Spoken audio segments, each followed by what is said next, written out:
Welcome to Wrestling with Goals, the See, Believe, and Achieve podcast, where we delve into the minds of elite athletes and coaches to uncover their secrets behind their success. I'm your host, Sean Garris, former university wrestling coach, D1 wrestler, national champion, Olympic trials medalist, Brazilian Jiu-Jitsu black belt, a three-time world team coach in grappling, and author.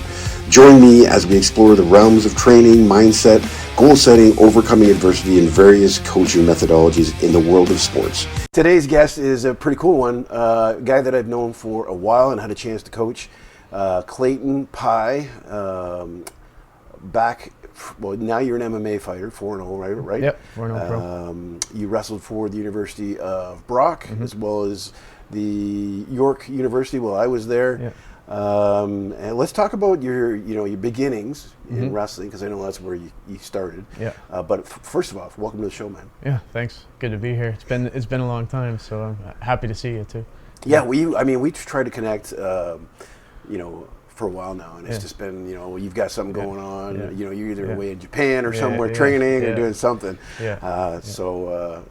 It's great to get back to connect, and hopefully this is going to be a pretty cool podcast for everybody to listen to. And I'm going to learn a little bit more about you today, because we haven't seen each other in like years. Yeah.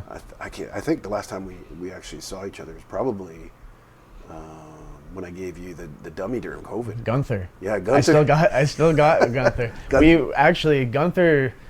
Gunther is doing surprisingly well too. I have him at the gym. Oh yeah. And he probably is getting more punches than he ever has gotten before. But he's also being wrestled with. I used him today with one of my clients I was doing a private with. So he's been very useful to me. Thank you, Gunther Garris. For those that don't know who Gunther is, do you want to explain who Gunther is before you see your beaten? Yeah. So during COVID, I was looking for a way to stay active, still train, and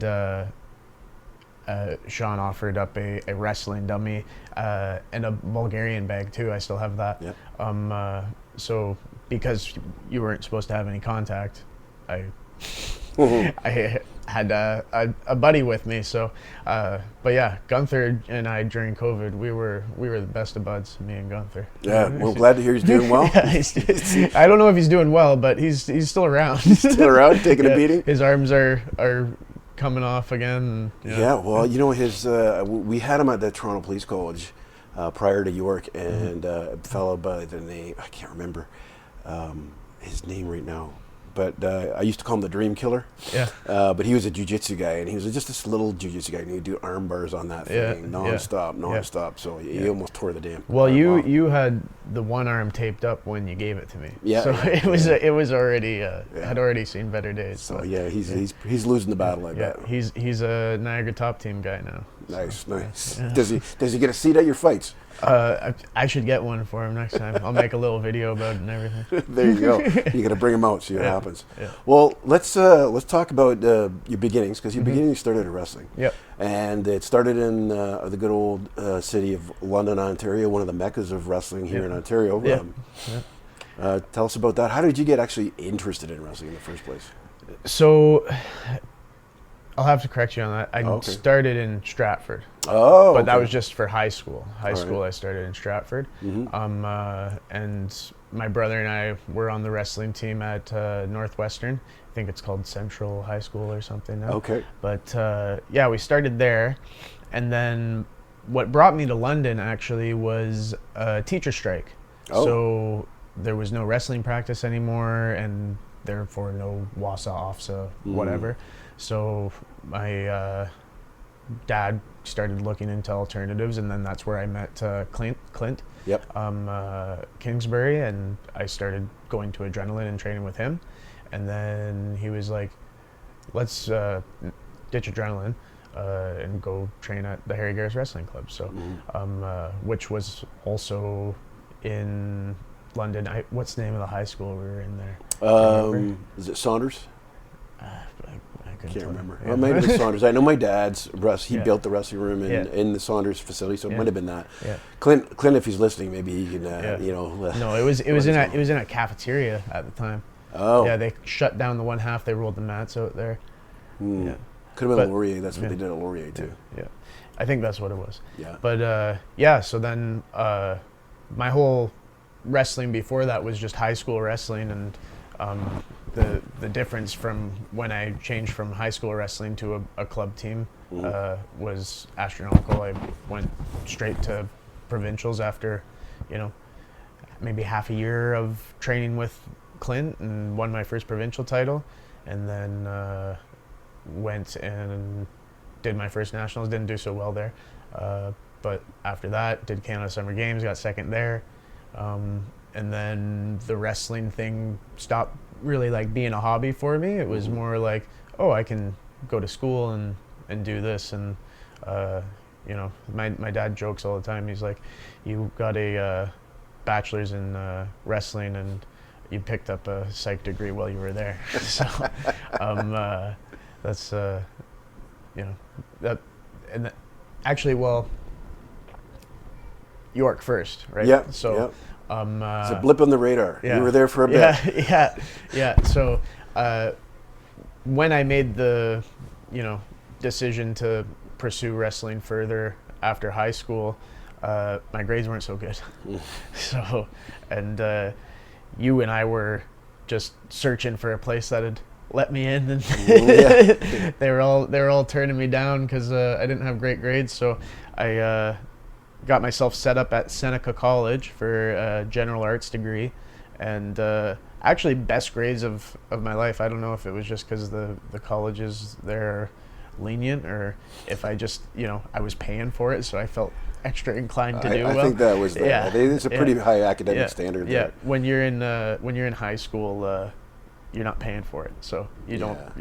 You're like, oh, screw this. But so while I was at Seneca, I was wrestling for York University club team with you there, and it was good. Yeah, it kind of gave me a taste of I didn't get to wrestle varsity, but I got to see all my teammates and stuff do that, and I was like, I need to get into a university too, so I had to get those grades up, and I didn't have to get them too high because I went to Brock. Yeah. So, walk, talk, front headlock, Brock, right? So, I haven't heard that one. I heard something close, but I haven't heard that one. Well, they say walk and talk, you can go to Brock, but the wrestlers added the front headlock in there because obviously a lot of Brock guys like their head pinches. So. Yep. But so there was a while there we were looking at going to the States. Yeah, I know. I had reached out to Kerry Kolat. Anybody that knows wrestling, and especially in the States, if maybe some Canadians don't know the name, but Kerry Kolat was an amazing international wrestler who there's a screw job on YouTube if you ever want to watch that. It's a pretty cool documentary.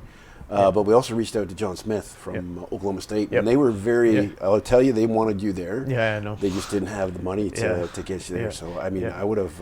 Well, I put everything through, and I got accepted, and they were like trying to get me to come down, and then I was just couldn't afford it, right? So, because they wanted you to come on as a walk-on first, prove yourself. And, yeah. But I didn't know folk style, and they had no idea like.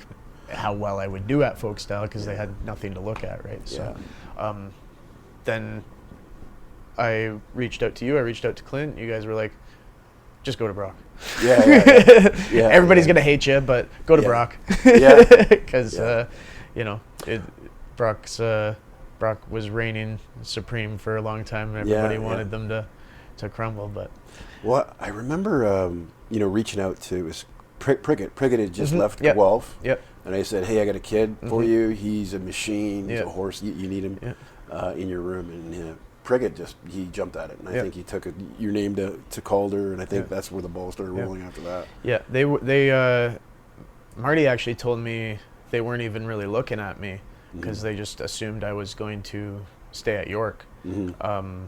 Or they thought I was going to go up to UNB because Clint was up there, right? Yep. So he didn't even try to come after me, but as soon as he told Prickett that and he heard, he was like, oh yeah, give me that kid. Yeah. So And yeah, you left me in very capable hands with Prickett. I'm still with Prickett. Yeah, so no, just under a different banner now. Yeah, but, I've been watching his transition to MMA as well as yours. His transition as a coach. For those of you who don't know who Chris Prickett is, he was a national team member for numerous years.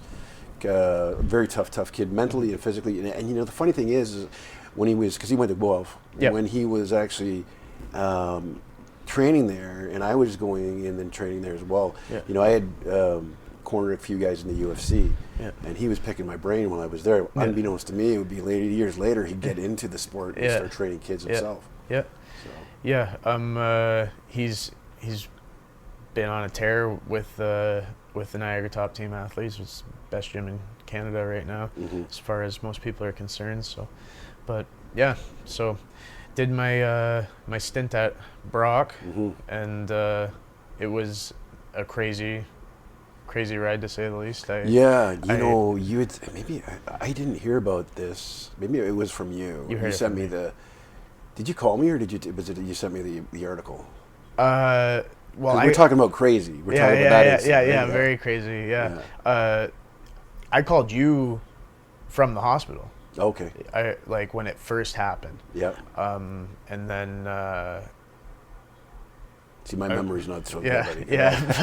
But I was like, kind of just looking for a legal perspective at that point. Now it's coming back to me now. And I was just like, like who do I call? And I'm like, well, call my old coach Sean and see what he has to say. And you didn't really try to give me any legal advice, I don't think, at that time. You were just trying to settle me down because I had just gotten stabbed. And I was almost dead, and you're just like, don't worry, things will sort itself out, and blah blah blah. And but yeah, so let's rewind a bit, because somebody's like probably listening to this right now and going, what the hell, like what's he just got stabbed. Can you tell us how that actually that incident kind of transpired? Yeah, so I mean, I don't want to get into it too much, but I had a friend, they went down a wrong path. While they were down that wrong path, somebody was attacking them, and I stepped in, defended them, and then after the altercation was ended, at least I thought it was ended, they came and stabbed me in the chest, nearly severing my subclavian artery. It detached the upper pec from my shoulder, so I was in the hospital for about a week. They were trying to, they couldn't really distinguish that it didn't sever my subclavian artery. They were wondering why I wasn't bleeding out. So I, was able to recover from that. Went and got my first U Sports gold. Not like. So how long was the rehab, man? Like when fast forward, they're like, you just got stabbed. Right. Yeah. So it was pretty quick. That's why I just went out and said it. I got back in there pretty quick. There was a couple weeks of wallowing and being sad, and then my team was like, Clayton, come on, just come out. You don't have to wrestle. But I mean, anybody who knows somebody who really loves wrestling and really loves fighting, when you're injured and you're sitting on the sidelines, you have a very hard time sitting on the sidelines. So I started doing as much as I could, and it turned out I could do quite a bit. The doctors said it was going to be like a 9 months to a year recovery time until I could like do anything, any kind of exercise. 3 months after I got stabbed, I won OUAs, and then 2 weeks after that, or whatever, 3 or 2 weeks after that, it was U Sports, and I got my first U Sports gold there. Yeah. So it was a pretty epic story. Unfortunate that it happened in a lot of ways, but cool to look back on it now and think like, wow, I got over that hurdle and was able to overcome that obstacle, and now everything else kind of is like, if I'm having a rough time, I'm like, dude, it's nothing. It's nothing. I've been through worse. Yeah, I've been through way worse, right? So. Yeah, when I can remember when you first year at Brock, you had wrestled in the OUs and you ended up taking silver, but you had hurt You were hurt at the time. I took gold. Well, yeah, I broke my collarbone in the first round of the match. Okay. So maybe you called me. You had called me maybe before that match or something like that. Yeah. And you told me that you hurt your collarbone, and I think maybe you said you didn't know if you were going to go on or something like that. Yeah. But you ended up going on and winning gold. Yeah. And then how did you do at the CIs? CIs, sport, I guess. It was CIs at that point. Okay. That was the last CIs ever. Yeah. But yeah, I had a broken collarbone, and originally the plan was to go to the weigh-in, get our points for weigh-ins, and then go to the first match, and then just bow out. Forfeit. Yeah, okay. because then that way you still get the points for the team, right? Yep. So I was just there for the team, try to put points on the board. But then I started wrestling and winning my first match. So then they're like, okay, well, he's winning. Let's let him cook. And so I went on. I won again. I forget who I lost to. I think it was maybe Grayson from UNB. Yep. I think maybe it was him. Yep. But he sent me to the bronze medal round, and I got my bronze medal. There's a real cool picture of me with my shoulder all taped up and my collarbone all taped up, and then lifting my arm. I'm like, grimacing. I was like, yeah. So, yeah, that was another. That was the first big hurdle. I thought that was going to be my big story for my varsity career, and then 2 years later get stabbed in the chest. So same side too. I just have my left arm is my strong side too. Oh, yes. I'm left-handed mostly, ambidextrous, but primarily left hand, and it just seems to get the brunt of everything. Man, you were a shit magnet for those 2 years. Yeah. Pretty much. I'm still a shit magnet. Really? Look at my face. So for those of you that can't see it, if you're just listening, he's got two black eyes right now. So let's talk about those black eyes. Let's say you transitioned into MMA. Yeah. Let's talk about why. Why?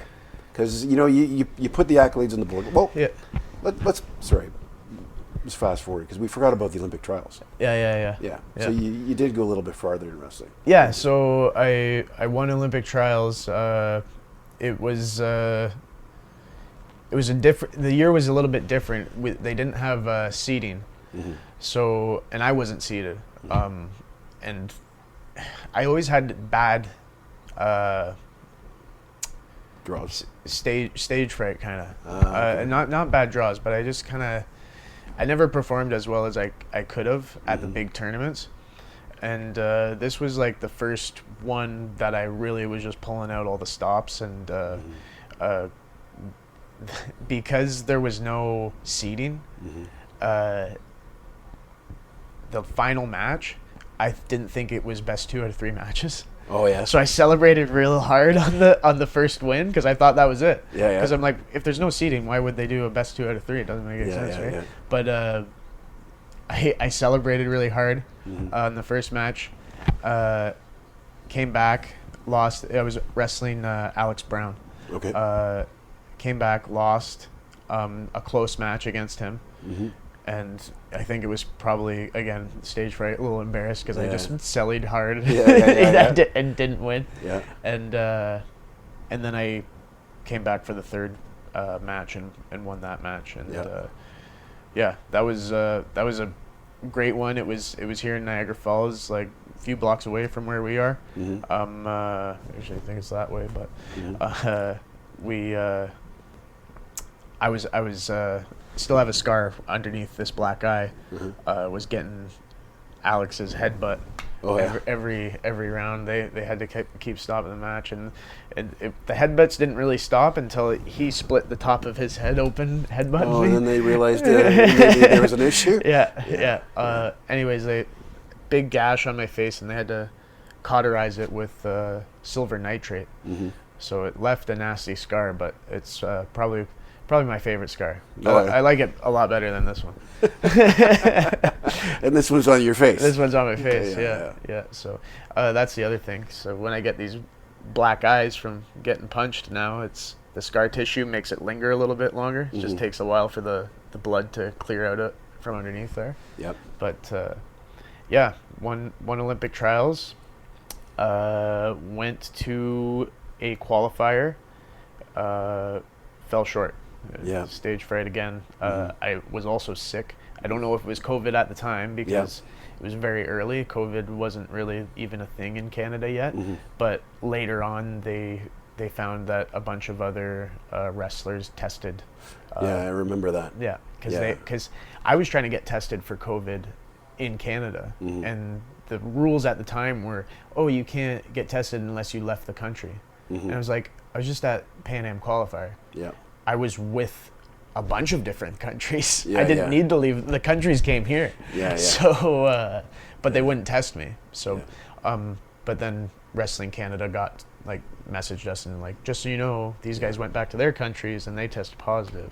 So I assume it was COVID, and I had a bad weight cut and lost to some guys that I probably shouldn't have. Guys that I went on later that year to Tech, in first round. Yeah. So it was a poor situation that, and then I think I was feeling real down on myself for that year, put on a little weight during COVID, and then like we all did. Yeah. Oh yeah.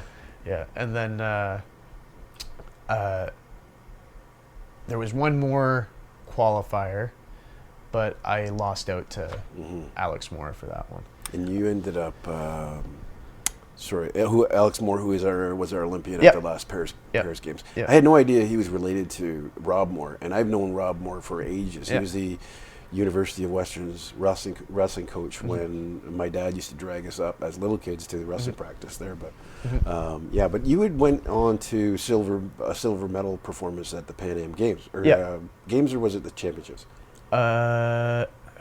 I can't tell remember. you. One of them, but the Pan Am. I got bronze at the Pan Am Championships that were paired with the qualifier. Okay. So we went to the tournament the week before the qualifier. Yep. I got bronze there, and then the week after, I don't even know if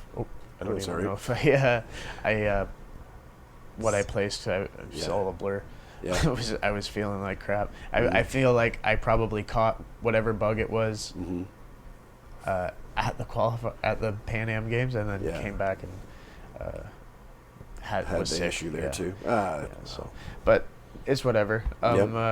Went on, got my silver at Pan Am's in Guatemala the following year, and then I had a few other international tournaments that I went to. And had a pretty good run with Team Canada. Yep. And when I was early on, like we talked about when I was in high school, I had never even dreamed of going that far. Yeah. And then my dreams my goals got a little bit bigger as I went on. My only goal ever was just make Team Canada, get that Canada Wrestling singlet, because I used to see guys with the Canada Wrestling singlets who would buy them or something, and then my coaches early on would be like, don't ever buy one of those. Yeah. Don't ever buy one of those. Earn one of those. Yeah. And then I was like, okay, all right, I'll do that. So got my Team Canada singlet, got a couple Pan Am medals, and I was felt really proud of what I had done with the sport of wrestling, and I also seen the international competition. Got to wrestle guys like David Taylor and get smoked. And David Taylor is the head coach of Oklahoma State right now. Yeah. Okay, I had no idea. That's he just took John Smith retired, and Dave Taylor's there now. But and he just retired from international competition. I think the last Olympics. But I tried to arm spin that guy. Oh yeah. How did it work out for you? Well, to my credit, he came up to me afterwards too, and he was like, "Those mats were pretty slippery, buddy." I was like, "Yeah." It was COVID era, so they were wiping the mats down between every round, and they just were wiping them down with just soap. So they were so slippery, and I went to do this arm spin, and my feet just slid right out from underneath of me, and he just went, put me down, got a couple turns, it was game over. So, but it was cool to step in there with him, and for the first time, I didn't really have any stage fright. Once I got on Team Canada, I stopped having stage fright going to these international tournaments and stuff, and being like, wow, there's thousands of people watching, and most of them are not from Canada. So if I lose here and go back home, nobody's gonna know. But there's a, you know, because obviously international appeal of wrestling is a lot bigger than it is here.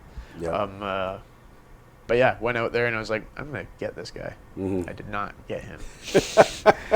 Well, he's a tough guy to get. Yeah. Well, no doubt. Especially when the mats are slippery. Yeah.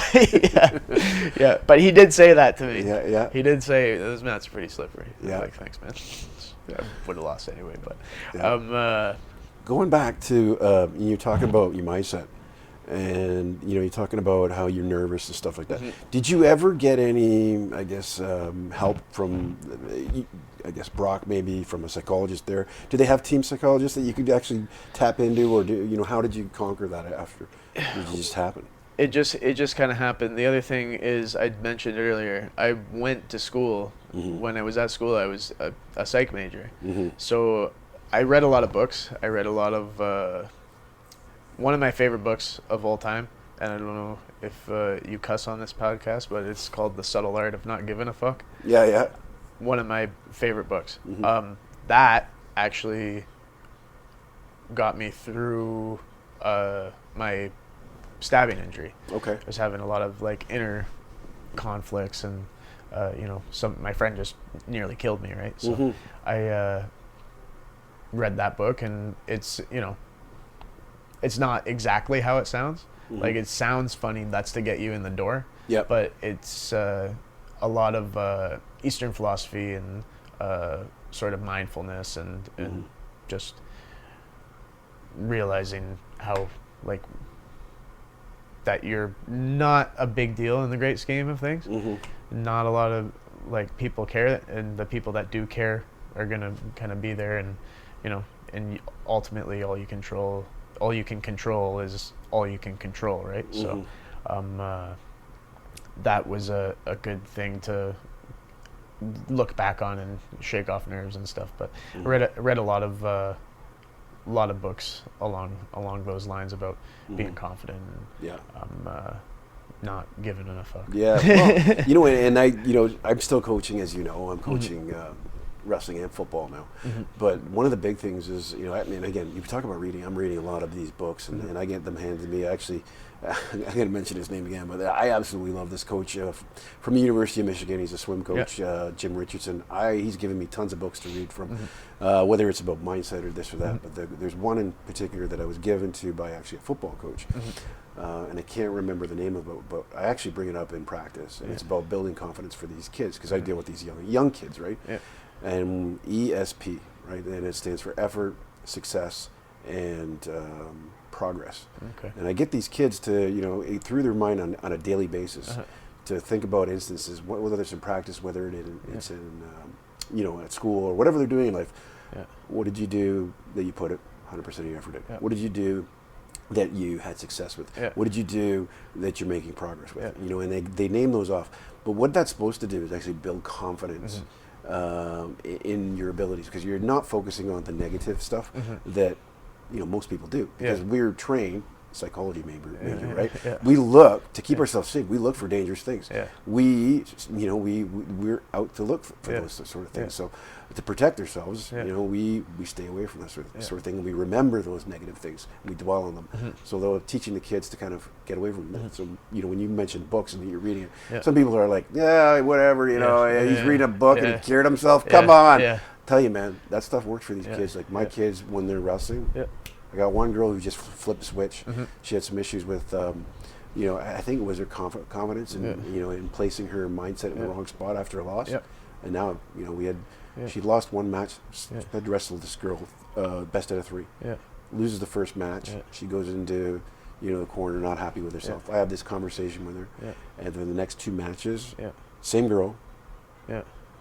didn't get scored on once, and she won the 2 matches. Yeah. And it was just a matter of mindset. That's all it was. So that's so important just to have that there. So that concludes part 1 of this episode. Part 2 will be released next week. But don't forget to follow us on Instagram at Coach Garris and on X, as well as our Facebook page, Wrestling with Goals, the Conceive, Believe, and Achieve podcast.